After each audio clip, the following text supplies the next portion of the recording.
Assalamualaikum warahmatullahi wabarakatuh. Halo, selamat pagi, selamat siang, selamat sore, dan selamat malam semuanya.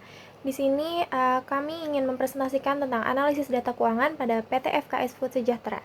Sebelumnya, izinkan kami memperkenalkan diri dengan saya Nela Juniatama dengan NIM 64240971. Saya Bianca Anggun Sabila dengan NIM 64240926. Nama saya Dewinta Maharani dengan NIM 64241134. Perkenalkan, nama saya Ratna dengan NIM 64240995. Oke, di sini ada pengertian penganggaran perusahaan, yaitu suatu proses perencanaan dan pengendalian kegiatan operasi perusahaan yang dinyatakan dalam suatu kegiatan dan satuan uang yang bertujuan untuk memproyeksikan operasi perusahaan ke dalam proyeksi laporan keuangan. Penganggaran perusahaan mencakup pengembangan dan aplikasi dari tujuan perusahaan, terus spesifikasi tujuan perusahaan, pengembangan strategi perencanaan laba jangka panjang dan jangka pendek, terus pembuatan laporan periodik dan pengembangan prosedur tindak lanjut. Oke, di sini ada pengertian menurut ahli, yaitu menurut Dedi Nordiawan dan Ayu Ningtyas Hertianti.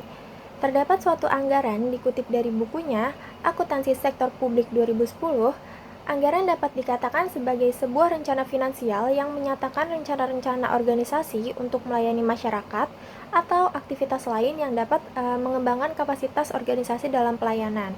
Estimasi besarnya, biaya yang harus dikeluarkan dalam merealisasikan rencana tersebut dan perkiraan sumber-sumber yang akan menghasilkan pemasukan serta besarnya pemasukan tersebut. Kemudian ada pengertian menurut ahli dari Rudianto, di mana dalam bukunya Penganggaran yang konsep dan teknik penyusunan anggaran 2009. Anggaran adalah rencana kerja organisasi di masa mendatang yang diwujudkan dalam bentuk kuantitatif, formal, dan sistematis. Ada pula tujuan dan manfaat dari penganggaran perusahaan, diantaranya seperti perencanaan dan pengarahan, menyediakan kerangka kerja terstruktur untuk mencapai tujuan jangka pendek dan jangka panjang perusahaan, serta menjadi pedoman pelaksanaan kegiatan perusahaan. Yang kedua ada koordinasi, yaitu menyelaraskan dan mengkoordinasikan aktivitas berbagai departemen atau bagian untuk memastikan sumber daya digunakan secara efisien dan terintegrasi. Yang ketiga ada pengendalian biaya, itu untuk mengawasi pengeluaran agar tidak melebihi batas yang ditetapkan dan memastikan alokasi dana dilakukan secara efektif, membantu menjaga kestabilan keuangan juga. Yang keempat, ada evaluasi kinerja, di mana ini tuh menjadi tolak ukur untuk mengukur dan mengevaluasi kinerja aktual perusahaan maupun karyawan terhadap target yang telah ditetapkan sebelumnya. Yang keempat, ada komunikasi, untuk mengkomunikasikan ekspektasi manajemen kepada seluruh pihak yang terlibat sehingga semua dapat bekerja menuju tujuan yang sama. Dan yang terakhir adalah pengambilan keputusan, seperti memberikan wawasan dan data keuangan yang berharga untuk mendukung proses pengambilan keputusan strategis dan operasional yang lebih baik. Di sini saya akan menjelaskan profil perusahaan PT FKS Food Sejahtera Tbk adalah perusahaan publik yang bergerak di industri makanan, mie, bihun, dan makanan ringan seperti taro dan mie kremes. Perusahaan ini didirikan pada tahun 1990 dan dulunya sangat dikenal dengan nama PT Tiga Pilar Sejahtera Food Tbk. Setelah restrukturisasi, nama perusahaan berganti menjadi FKS Food Sejahtera pada Maret 2021 dan kini merupakan bagian dari FKS Group. Di sini ada laporan posisi keuangan konsolidasi dari 2021 sampai 2024 yang didapatkan dari data perusahaan PT FKS Food Sejahtera. Total aset yang didapatkan pada tahun 2021 senilai 1.761.634, 2022 1.826.350, di tahun 2023 senilai 1.850 dan 2024 senilai 1.964.172.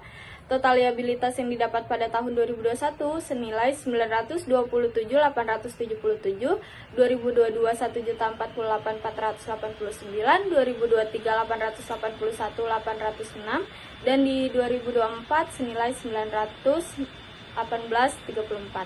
Total liabilitas dan ekuitas yang didapat pada 2021 senilai 1.761.634, 2022 1.826.350, 2023 senilai 1.850, dan di 2024 senilai 1.964.172.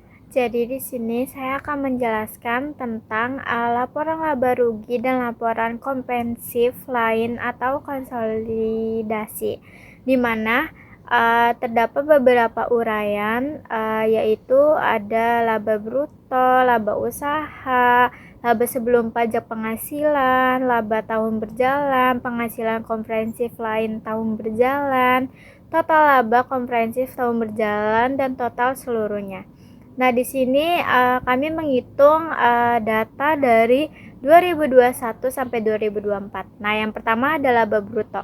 Laba bruto tahun 2021 itu sekitar 341.066. Nah, yang ke 2022 ada 488.538.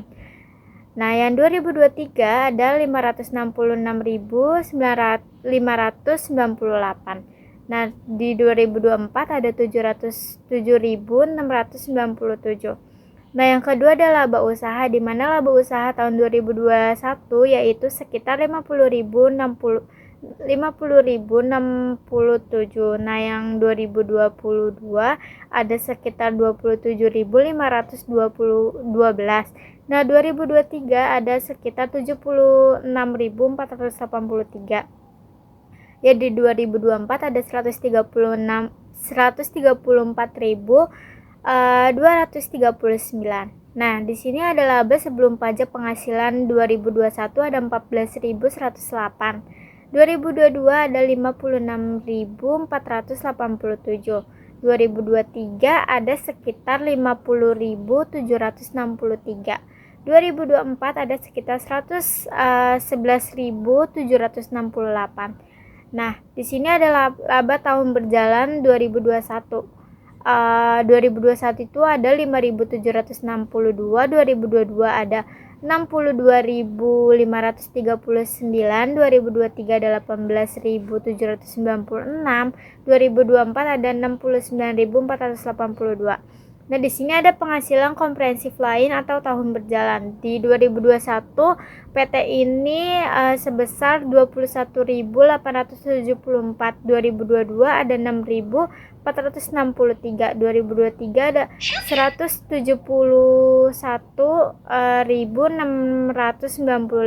2024 ada 8.490.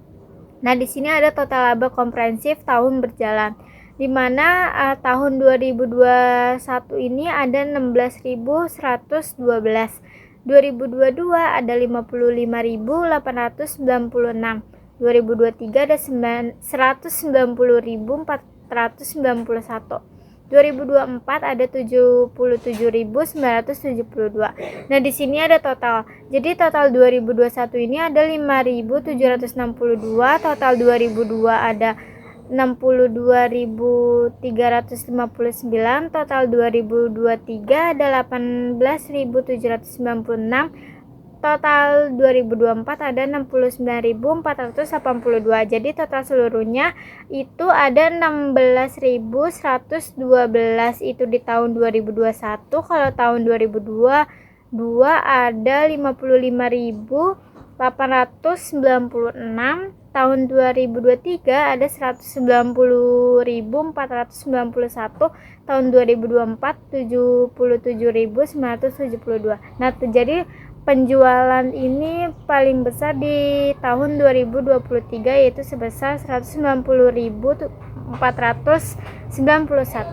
Jadi di sini ada ramalan penjualan pada tahun 2025. Jadi kita ngambil dari 2021 sampai 2024. Nah, 2021 itu penjualan atau kita sebut dengan Y itu ada sekitar 1.520.879. 2022 ada 1.843.760. 2023 ada 1.704.013 ya. 2024 ada 1.920.620. Nah, karena ini angkanya ganjil, jadi kita pakainya kayak 2021 itu kita jadiin -3, 2022 itu -1, jadi ke bawahnya plus. Jadi tahun 2023 nya 1, 2024 nya 3.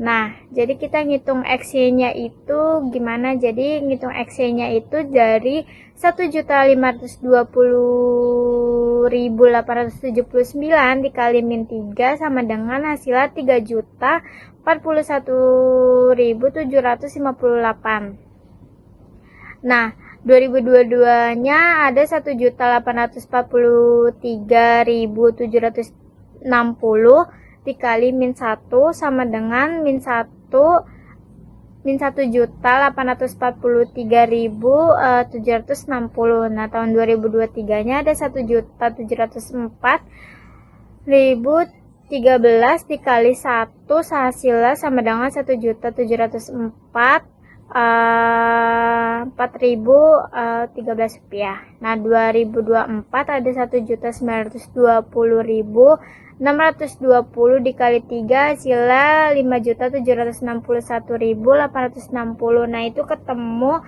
total X-nya. Gimana kita nyari tahu mengenai X kuadrat? Nah, X kuadrat ini kita bisa tahu bahwa min 3 dikali min 3 sama dengan hasilnya 9. Nah, dari situ kita tahu X kuadratnya karena itu dikuadratin jadi sama kayak kita menghitung X. Jadi min 3 dikali 3 itu sama dengan 9 di tahun 2021-nya. 2002-nya berarti min 1 dikali 1 itu 1, 2023-nya 1 dikali 1 1, 2024-nya 3 dikali 3 yaitu 9. Nah, jadi total penjualan Y ini kita tambah semua jadi 2021 kan 1.520.879 ditambah 1.843.760 ditambah 1.704.013 2024-nya ditambah 1.920.660. Nah, totalnya itu 6.989.272. Nah, kita juga totalin yang XY kita dapat itu yang tadi yang kata min 3 min 3.041.758 itu kita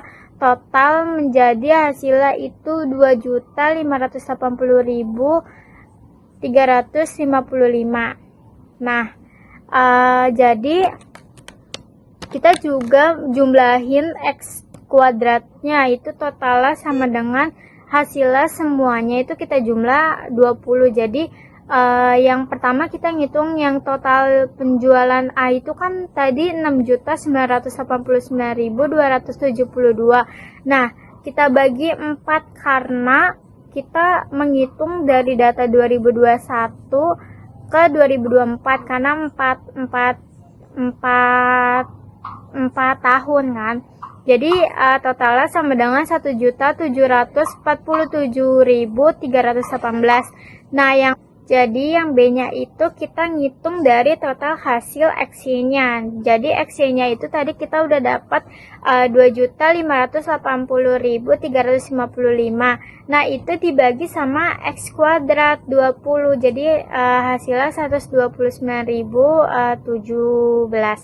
Nah, jadi ramalan tahun 2025-nya kalau misalkan kita hitung jadi A-nya itu tadi 1.747.318 ditambah buka kurung 129.017 dikali 5 karena kita mau menghitung penjualan di tahun 2025.